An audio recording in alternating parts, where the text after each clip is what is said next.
کتنے بڑے ہیں ہمارے شریر کے اندر چاہے کتنے بھی عیب ہو لیکن جیسے ہی ہم نے یہ کپڑا پہنا سارے عیب دب گئے سارے عیب چھپ گئے تو اسی طرح سے اللہ تبارک و تعالیٰ نے ایک پیارا جملہ اللہ نے قرآن کے اندر لکھا ہے کہ ہننا لباس لکم وانتم لباس لہن مرد عورت کا لباس ہے عورت مرد کا لباس ہے ذرا ملاحظہ کریں کتنی اچھی بات میں اللہ تعالیٰ نے ہم تک پہنچائی ہے اب میں آپ کو بتاتا کہ مسلمانوں کا بہت ہے محبت سے ہوئے اس آیت کا کلمہ کا مطلب یہ ہے اس آیت کا کلمہ کا مطلب یہ ہے کہ اگر ایک انسان دوسرے انسان سے ہوتا ہے یعنی کہ ایک انسان کا نکاح دوسرے انسان سے ہو جاتا ہے تو نکاح ہونے کے بعد ایک نئی دنیا ہمارے سامنے کراتی ہے ایک رشتہ دوسری جگہ پر قائم ہو جاتا ہے ایک برابر مل جاتی ہے ایک شہر دوسرے شہر سے مل جاتا ہے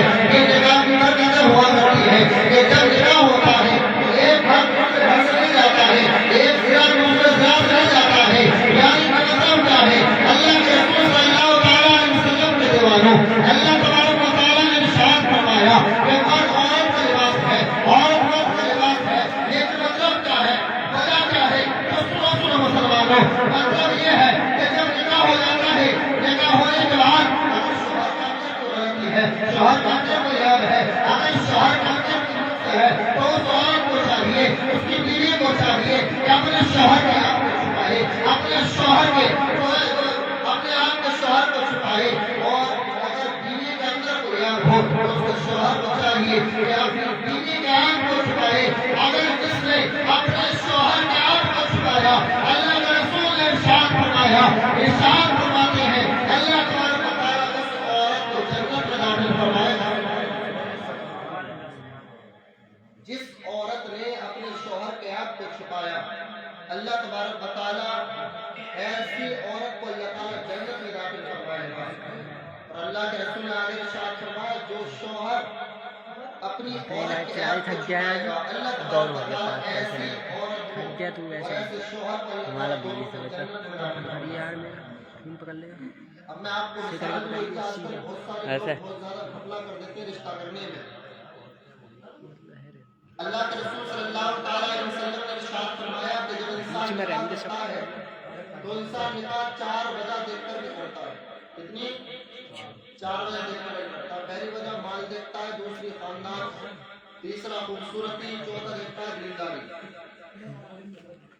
اللہ کے رسول نے فرمایا انسان جب نکاح کرتا ہے تو 4 چیزیں دیکھ کر کے نکاح کرتا ہے آج آپ معاشرے کا جائزہ لیں تو آپ کو معلوم ہوگا سب سے زیادہ معاشرے کے اندر جو چیز دیکھی جا رہی ہے جس پر سب سے زیادہ فوکس کیا جا رہا ہے جس پر سب سے زیادہ توجہ کی جا رہی ہے وہ مال ہے چاہے لڑکی میں کتنے ہی عیب ہوں لیکن اگر زیادہ پیسہ مل جائے تو لڑکی کے عیب نہیں دیکھتا میں اس گھر کی بات نہیں کر رہا ہوں یا اس گاؤں کی ماشاءاللہ ہمارے جہاں بھائی اور رئیس نیتا جی صاحب ماشاءاللہ ان کے والد محترم اس گھر کے اندر بڑا اچھا ماحول ہے لیکن بعض جگہوں پر یہ دیکھا جاتا ہے کہ انسان مال کو ترجیح دیتا ہے بہت ساری جگہوں پر آپ نے دیکھا تو اللہ کے رسول صلی اللہ علیہ وسلم نے ارشاد فرمایا کہ انسان جب نکاح کرتا ہے تو 4 وجہ دیکھ کر کے نکاح کرتا ہے مال خاندان خوبصورت و دینداری میں نے عالم تصور میں سوال کیا ہوگا ہم کون سی وجہ دیکھ کر کے نکاح کریں ہم مال دیکھیں یا خاندان یا خوبصورتی تو سنو مسلمانوں اللہ کے رسول نے ارشاد فرمایا مال دیکھو یا خاندان یا خوبصورتی دیکھو اگر تمہیں کسی سے نکاح کرنا ہے تو دینداری دیکھو اللہ کے رسول نے فرمایا دیندار ہو سے تم نکاح کرو نہ مال دیکھو نہ خاندان دیکھو نہ خوبصورتی دیکھو بلکہ دیکھنی ہے تو دینداری جو دیندار ہو سے تم نکاح کرو اب اس کے فائدے کتنے ہیں وہ سنیں اس کے فائدے کتنے ہیں وہ سنیں سبحان اللہ جب ایک عورت دیندار آپ کو گھر آئے گی تو وہ اپنے ساس کی بھی عزت کرے گی اپنے شوہر کی بھی عزت کرے گی کیونکہ دیندار ہوگی تو وہ اپنے شوہر کے حقوق کو بھی جانے گی وہ دیندار ہوگی تو اپنے ساس کے اپنے شوہر کے حقوق کو بھی جانے گی اگر وہ ان پڑھ ہوگی تو وہ کیسے پہچانے کہ میرے شوہر کا مقام کیا ہے بلکہ کتابوں میں تو یہاں تک آیا ہے کہ عورت کو اگر حکم ہوتا سجدہ کرنے کا تو عورت کو حکم ملتا کہ وہ اپنے شوہروں کو سجدہ کرے. کتنی بڑی بات ہے کہ اگر عورتوں کو حکم ہوتا سجدہ کرنے کا تو ان کو حکم ہوتا کہ وہ اپنے شوہروں کو سجدہ کرے. تو آقا کریم صلی اللہ تعالیٰ علیہ وسلم کے دیوان مصطفیٰ نے فرمایا کہ جو دیندار ہو اس سے تم نکاح کر لو. دیکھیے نہ مال کی گارنٹی ہے، مال آپ نے لے لیا، مال آپ نے کما لیا، ہو سکتا ہے یہ مال کل کو کوئی چور چوری کر کے لے جائے، ہو سکتا ہے یہ مال بیماری میں رہ جائے، ہو سکتا ہے یہ مال کسی بیماری میں رہ جائے، کسی پریشانی میں رہ جائے، کوئی گارنٹی نہیں ہے. اللہ کے رسول صلی اللہ علیہ وسلم کے دیوانوں اگر تم نے خاندان دیکھا ہے تو ہو سکتا ہے کہ خاندان کے اندر جو آنے والی پیڑھی ہے، جو آنے والی نسل ہے، ہو سکتا ہے اس کے اندر کوئی ایپ پیدا ہو جائے، کوئی خرابی پیدا ہو جائے. گارنٹی ہے. اللہ کے رسول نے ارشاد فرمایا اگر تم نے خوبصورتی دیکھی ہے تو ہو سکتا ہے وہ خوبصورت سا چہرہ، وہ خوبصورت سا بدن، ہو سکتا ہے بیماری کا شکار ہو جائے، ہو سکتا ہے اس کے چہرے پر پھنسیاں نکل آئے جس کی وجہ سے اس کا جو ہے چہرہ، اس کا جغرافیہ بدل جائے، ہو سکتا ہے اس کا شریر جو ہے نڈھال ہو جائے. تو اللہ کے رسول نے ارشاد فرمایا لوگوں ان کی گارنٹی نہیں ہے کہ مال ہمیشہ سلامت رہے گا، گارنٹی نہیں ہے کہ اس کی خوبصورتی ہمیشہ سلامت رہے گی، گارنٹی نہیں ہے کہ اس کا خاندان ہمیشہ سلامت رہے گا. لیکن اللہ کے رسول نے ارشاد فرمایا اگر دیندار ہوگی تو میری یہ گارنٹی ہے کہ وہ آپ کے گھر کو جنت بنا دے گی. جو دیندار ہوگی وہ آپ کے گھر کو جنت بنا دے گی. انشاءاللہ تبارک و تعالیٰ اگر انتخاب کرنا ہے تو دیندار لڑکی کا انتخاب کریں. یہ میاں بیوی کا رشتہ میاں بڑا پاکیزہ رشتہ ہے، یہ کوئی عام رشتہ نہیں ہے. آپ کتابوں میں پڑھ کر کے دیکھیں، ہسٹری کو پڑھ کر کے دیکھیں، یہ جو رشتہ میاں اور بیوی کا بنا ہے نا، یہ رشتہ دنیا میں نہیں بلکہ سب سے پہلے جنت میں بنا ہے. سبحان اللہ.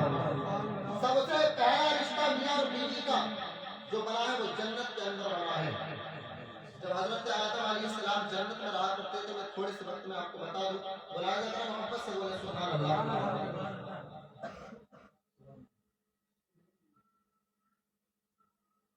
جب حضرت آدم علیہ السلام جنت میں رہا کرتے تھے تو عرض کرنے لگے مولا میں تیری بارگاہ میں دعا کرتا ہوں کہ میرا بھی کوئی رفیق ہو، میرا بھی کوئی ہم سفر ہو، میرا بھی کوئی دوست ہو جس سے میں اپنی باتیں کروں، اپنی باتیں شیئر کروں.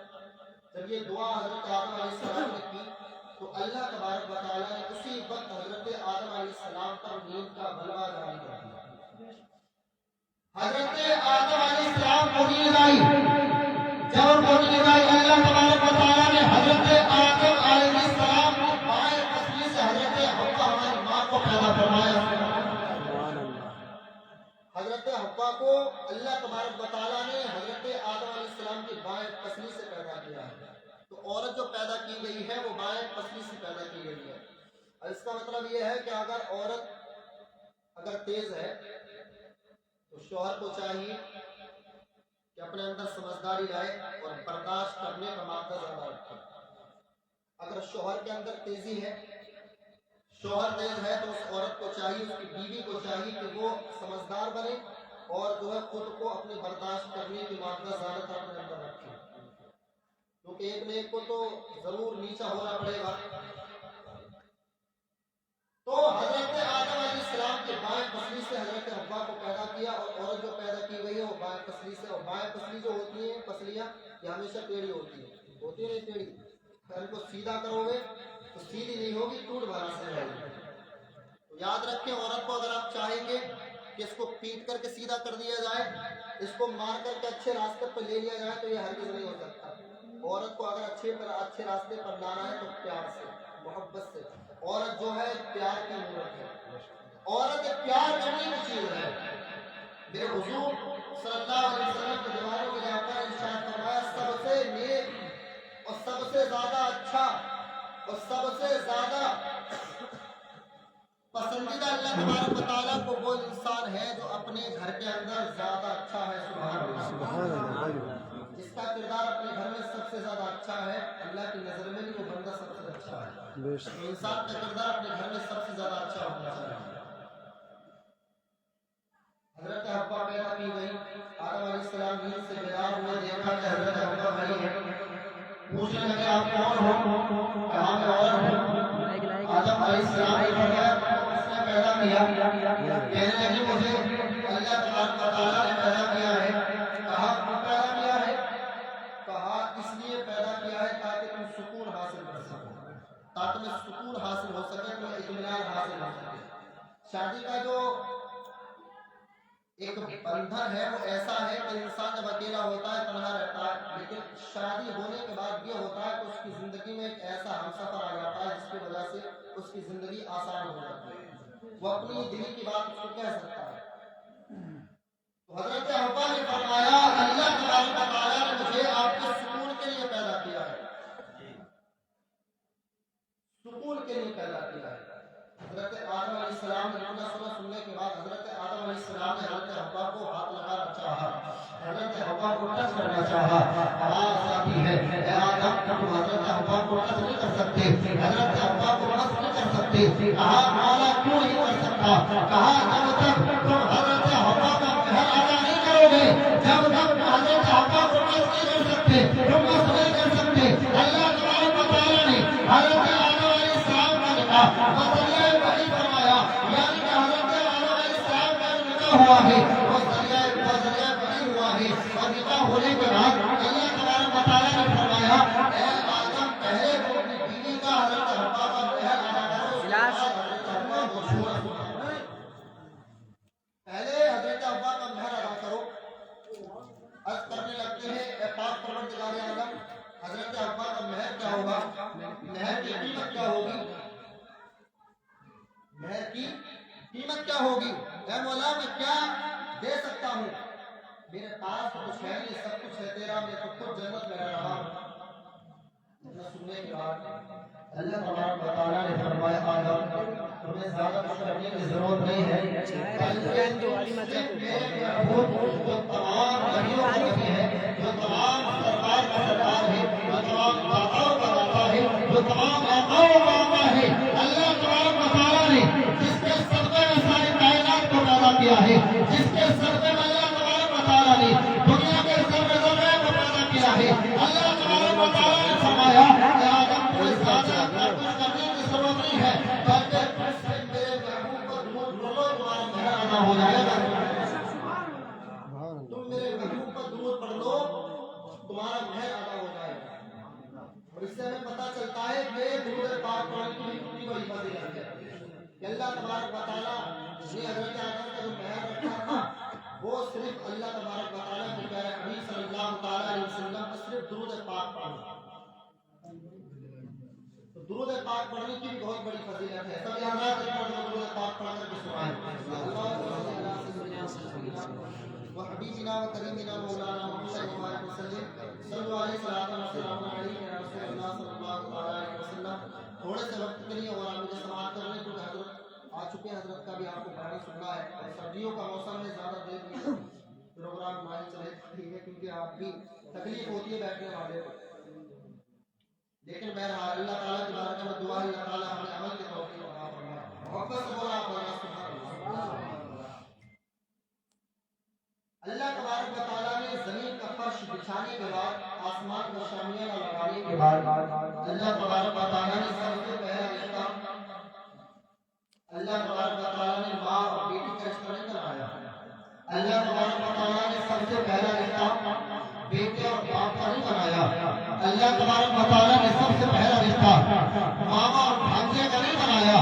اللہ تبارک و تعالیٰ نے سب سے پہلا رشتہ اللہ تبارک و تعالیٰ نے خالہ اور بھانجے کا نہیں بنایا، چاچا اور بھتیجے کے رشتے کو نہیں بنایا، بلکہ اللہ تبارک و تعالیٰ نے اگر سب سے پہلا جو رشتہ بنایا ہے وہ میاں اور بیوی کا رشتہ بنایا ہے۔ اللہ تعالیٰ نے سب سے پہلا رشتہ جو بنایا ہے وہ میاں اور بیوی کا رشتہ بنایا ہے۔ ذرا سوچو یہ میاں اور بیوی کا رشتہ کتنا پاکیزہ رشتہ ہوگا۔ جو سب سے پہلا رشتہ جو بنا ہے وہ میاں اور بیوی کا رشتہ بنا ہے، تو اس کو سمجھیں میاں اور بیوی کے رشتے کو۔ آج کل لوگ بہت جلدی کرتے ہیں، ایک مہینہ بیوی کو آئے ہوئے نہیں گزرتا دیکھنے کو ملتا ہے کہ گھر میں جھگڑے شروع ہو گئے۔ اس کی وجہ کیا ہے؟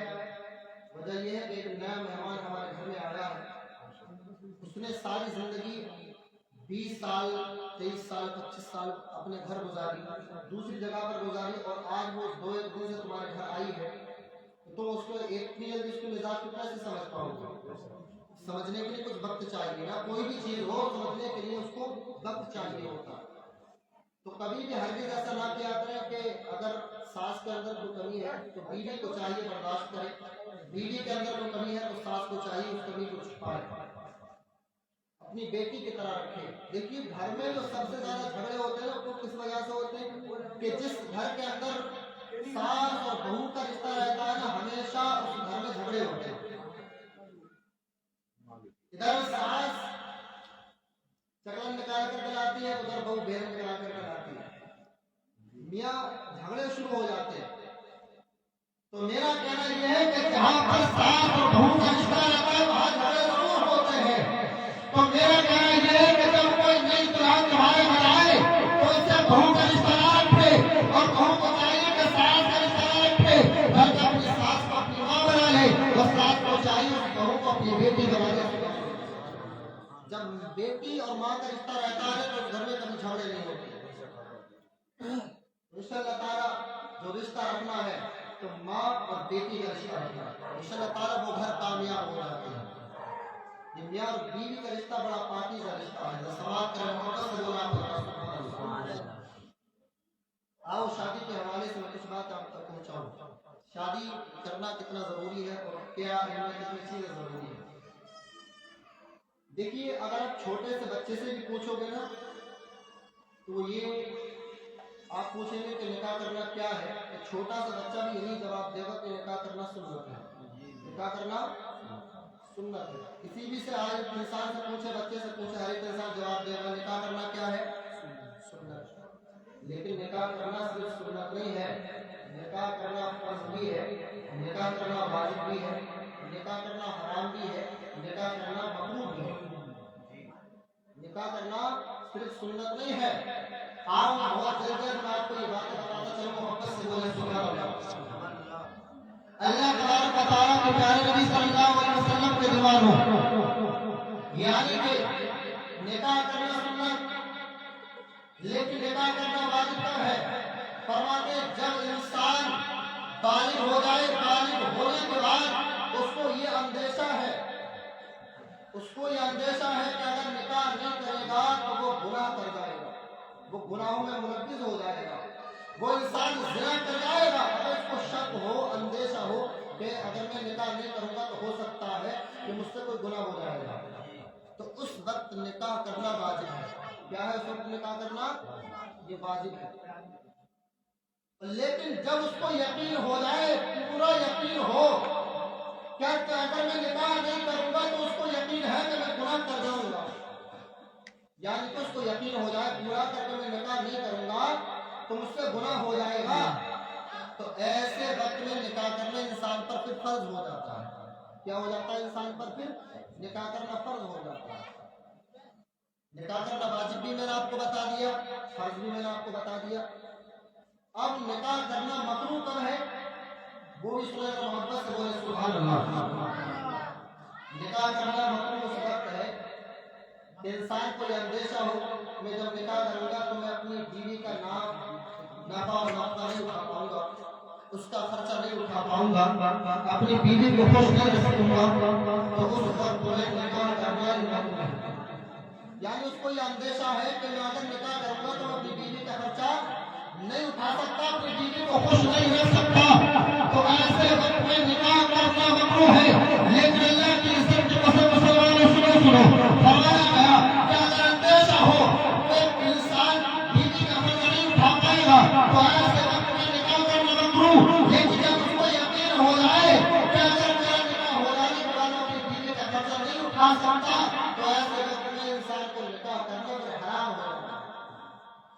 ایک ہوتا ہے اندیشہ، شک کہ اگر میرا نکاح ہو گیا ہو سکتا ہے میں خرچہ اٹھا پاؤں گا یا نہیں اٹھا پاؤں گا، اپنی بیوی کو خوش رکھ سکوں گا یا نہیں رکھ سکوں گا، تو ایسے وقت میں نکاح کرنا مکروہ ہے۔ لیکن جب یقین ہو جائے پورا کہ اگر نکاح کر دیا تو میں خرچہ نہیں اٹھا پاؤں گا، اپنی بیوی کو خوش رکھ ہی نہیں سکتا، خوش اس کو رکھ ہی نہیں سکتا، تو ایسے وقت میں نکاح کرنا حرام ہو جاتا ہے۔ تو دیکھیے نکاح کرنا سنت بھی ہے، واجب بھی ہے، فرض بھی ہے، حرام بھی ہے، مکروہ بھی ہے۔ اس چیز کو ہمیں سمجھنا ہوگا۔ اللہ کے رسول صلی اللہ علیہ وسلم نے فرمایا کہ 5 چیزوں میں ہمیشہ جلدی کرو۔ کتنی چیزوں میں؟ 5 چیزوں میں ہمیشہ جلدی کرو۔ بلائے ذرا محبت سے بولے سبحان اللہ۔ وہ 5 چیزیں کیا ہیں؟ اللہ کے رسول نے ارشاد فرمایا جب تمہاری اولاد بالغ ہو جائے تو اس کو نکاح کرنے میں جلدی کرو۔ اگر تم قرضدار ہو، اگر تم پر کسی کا قرضہ ہے تو اللہ کے رسول نے ارشاد فرمایا قرضہ دینے میں جلدی کرو۔ اللہ کے رسول نے تیسری بار فرمایا کہ اگر تم سے کوئی گناہ سرزد ہو جائے، تم نے کوئی گناہ کر لیا تو اللہ کے رسول نے ارشاد فرمایا توبہ کرنے میں جلدی کرو۔ اور چوتھی بات نبی نے ارشاد فرمائی، اللہ کے رسول صلی اللہ علیہ وسلم نے ارشاد فرمایا کہ جب کسی کا انتقال ہو جائے تو انتقال ہونے کے بعد میت کو دفن کرنے میں جلدی کرو۔ 5 کی بات اللہ کے رسول نے ارشاد فرمائی کہ اگر تمہارے گھر میں مہمان آئے تو مہمان کو کھانا کھلانے میں جلدی کرو۔ اگر تمہارے گھر کے اندر کوئی مہمان آ جائے تو مہمان کو کھانا کھلانے میں جلدی کرو۔ یہ 5 چیزیں ایسی ہیں نبی نے فرمایا ان 5 چیزوں میں ہمیشہ جلدی کرو۔ لیکن جلدی کب کرے گا؟ یا تو ان محفلوں میں بیٹھا ہوگا یا پھر مسجد میں بیٹھا ہوگا۔ تو آپ نے دیکھا ہوگا ایک نظر گھنٹے پر رہتی ہے تو ایک نظر امام پر رہتی ہے۔ یہ اکثر مسجدوں میں ہوتا ہے، جمعے کے دن آپ جا کر کے دیکھیں، یعنی جہاں پر جلدی کرنی نہیں چاہیے وہاں جلدی کرتا ہے۔ اگر امام صاحب جمعے کے دن تقریر کریں اور ٹائم سے تھوڑا اوپر چلے جائیں تو ایک نظر گھنٹے پر ایک نظر امام صاحب پر، لیکن جب محفلوں میں بیٹھتا ہے تو اس کی نظر گھنٹے پر رہتی ہے، لیکن جب گناہ کر لیتا ہے تو پھر جلدی نہیں کرتا، اولاد بالغ ہو جاتی ہے تو جلدی نہیں کرتا، اس کو اوپر قرض ہوتا ہے تو قرض دینے میں جلدی نہیں کرتا، مہمان گھر میں آ جائے تو پھر کھانا کھلانے میں بہت دیر کر دیتے ہیں، آپ نے دیکھا ہوگا۔ تو نبی نے فرمایا مہمان گھر میں آئے تو کھانا کھلانے میں جلدی کرو۔ میت کا انتقال ہو جائے کسی انسان کا تو اس کو دفن کرنے میں جلدی کرو۔ لیکن اب کا میاں کب فلاں آ رہا ہے، کب فلاں آ رہا ہے، کب وہ آ رہے ہیں، بھائی صاحب آ رہے ہیں، کب فلاں آ رہا ہے، 24 گھنٹے مسجدوں کو رکھ لیتے ہیں۔ تو بتائیں اس کو مسجد کو تکلیف پہنچتی ہے۔ فرمایا اگر کسی کا انتقال ہو جائے تو اس کو دفن کرنے میں جلدی کیا کرو۔ یہ سنت مصطفیٰ ہے، جلدی کرنے میں اس کو دفنانے میں جلدی کیا کرو۔ آؤ میں آپ سے سوال کرتا ہوں، ہمارے جانے بھائی کی شادی ہوئی ہے، لیکن میں صرف ان سے ہی مخاطب نہیں ہوں، آپ لوگوں سے بھی مخاطب ہوں۔ آپ نے بھی اپنے بیٹوں کی شادیاں کی ہوں گی، شادیاں آپ نے دیکھی ہوں گی۔ آپ یہ بتائیں کہ نکاح کرنے میں فرض کتنے ہوتے ہیں؟ پتہ ہے آپ کو؟ نکاح کرنے میں فرض کتنے ہوتے ہیں پتہ ہے؟ کیونکہ آپ نے دیکھا ہے ماں ہے یا باپ ہے، اس کو یہ تو پتا ہے کہ جوڑے کتنے جانے ہیں، اس کو یہ تو پتا ہے کہ چیز کتنی بنے گی، لیکن اس کو یہ نہیں پتا کہ نکاح جو ہو رہا ہے اس میں فرض کتنے ہیں، نکاح کب ہوگا، جب یہ فرض ادا ہوگا جب تو نکاح ہوگا۔ لیکن اللہ کی عزت کے قسم مسلمان نے یہ معلوم تو کر لیا کہ جوڑے کتنے بنیں گے، کس انسان کو کیا پکڑا جائے گا، اور اس نے یہ معلوم تو کر لیا کہ اس انسان کو پکڑے کالان کی چیزیں کیا بنیں گی، لیکن معلوم نہیں کیا تو اس نے یہ معلوم نہیں کیا کہ جوڑے نکاح کرنے میں فرض کتنے ہیں، نکاح کرنے میں واجب کتنے ہیں، نکاح کرنے میں سنت کتنی ہے، اس نے یہ چیز کو معلوم نہیں کیا۔ لیکن میں تھوڑے سے وقت میں اللہ آپ کو بتاتا چلوں۔ دیکھیے نکاح کرنے میں 2 چیزیں فرض ہیں، ایک واجب ہے اور 3 چیزیں سنت ہے۔ ٹوٹل کتنی ہو گئی؟ ٹوٹل کتنی ہو گئی؟ ذرا بول رہا آپ سے بھی سستی سے کام لینا، میرے بعد حضرت کا خطاب ہوگا۔ اگر آپ ابھی سے سونے کے موڈ میں ہو جائیں گے تو سننے کا کون؟ سننے کے موڈ میں آپ حضرات اور محبت سے بولنا سبحان اللہ۔ تو ٹوٹل کتنی ہو گئی؟ 6 ہو گئی، 2 فرض، 1 واجب اور 3 سنتیں، ٹوٹل کتنے ہو گئے؟ 6 ہو گئے۔ تو فرض کیا ہے پہلے میں آپ کو وہ بتا دیتا ہوں۔ فرض نکاح کے اندر 2 ہے اور وہ یہ ہے 2 مسلم گواہوں کا ہونا اور ایک ایجاب و قبول، جو ہم قبول کرتے ہیں میں نے قبول کیا، یہ قبول کرنا کیا ہے؟ فرض ہے۔ اور 2 گواہوں کا جو مسلم گواہ ہوتے ہیں دو مسلم گواہوں کا ہونا یہ فرض ہے.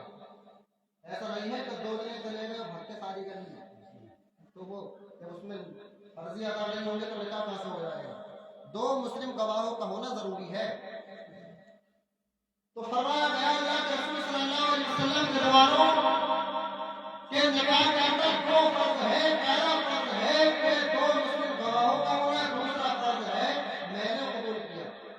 اور ایک واجب ہے. واجب کیا ہے؟ وہ ہے لڑکی کا مہر. مہر ادا کرنا کیا ہے؟ واجب ہے. اس کو ادا کرنا ضروری ہے.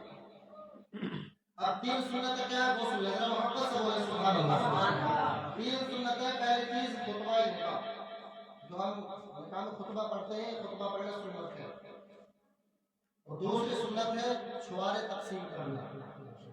آپ دیکھ رہے ہوں گے موبائلوں پر کس طرح سے دعائیں فاتحہ میں کیا کس قدر لوگ فاتحہ بھی نہیں ہونے دیتے. اس سے پہلے چھوڑوں کا حملہ ہو جاتا ہے.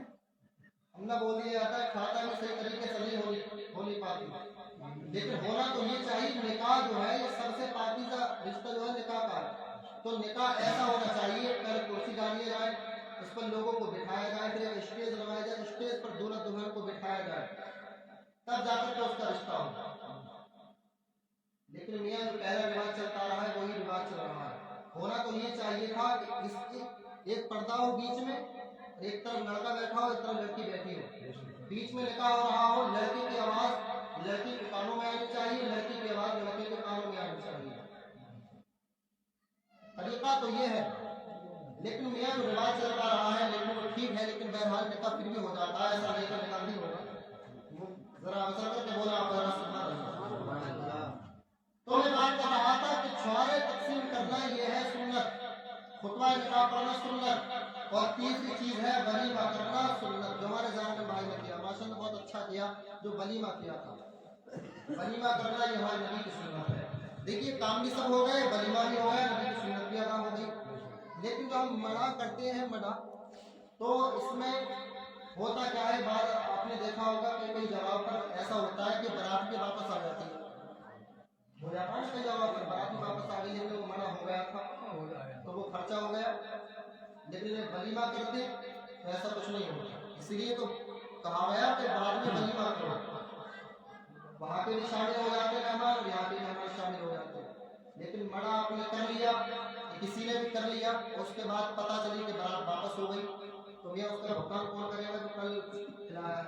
اگلی بات جب کہیں پر رشتہ ہوتا ہے شادی ہوتی ہے کہتے ہیں شادی تو اب ہے آپ پھر کھلاؤ.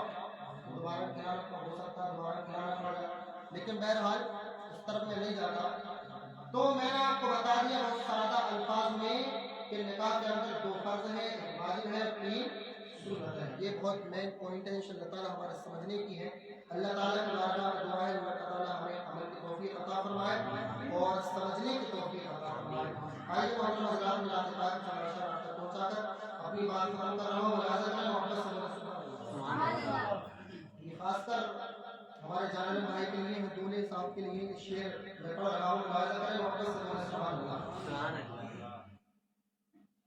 کہ عطا کر اے خدا صد